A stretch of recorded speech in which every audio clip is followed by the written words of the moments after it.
આજે આતંકી હુમલાના આશંકા વચ્ચે વડાપ્રધાન મોદીની યુપીના મઉમાં રેલી છે અને તેમની રેલી પહેલા ચોંકાવનારા સમાચાર આવ્યા છે કે વડાપ્રધાનના કાફલા પર મોટો હુમલો થઈ શકે છે। આતંકીઓ રોકેટ લોન્ચર કે વિસ્ફોટકો ભરેલા વાહનથી જ વડાપ્રધાન મોદીને નિશાન બનાવી શકે છે। ઉત્તર પ્રદેશની મઉ પોલીસનું કહેવું છે કે ગુજરાતના પૂર્વ મુખ્યમંત્રી હરેન પંડ્યાની હત્યાનો આરોપી રસુલ પાટી પણ ષડયંત્રમાં સામેલ હોઈ શકે છે। સાથે જ લશ્કર અને આઈએસ જેવા આતંકી સંગઠનો માટે પણ વડાપ્રધાન પહેલા ટાર્ગેટમાં હોવાનું સૂત્રો જણાવી રહ્યા છે। જો કે આ ગુપ્તચર એજન્સીઓ દ્વારા મળેલા આ સમાચાર બાદ સુરક્ષા એજન્સીઓ વધારે સક્રિય થઈ ગઈ છે અને વડાપ્રધાનના સુરક્ષા ઘેરાને અતિ સઘન કરી દેવામાં આવ્યો છે। વાયુસેનાના હેલિકોપ્ટર્સ હવાઈ નજર રાખશે।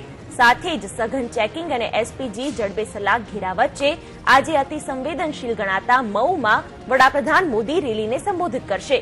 બપોરે 12 વાગ્યાની આસપાસ અહીં પીએમ રેલીને સંબોધિત કરવાના છે અને સુરક્ષા એજન્સીઓ દોડતી થઈ ગઈ છે।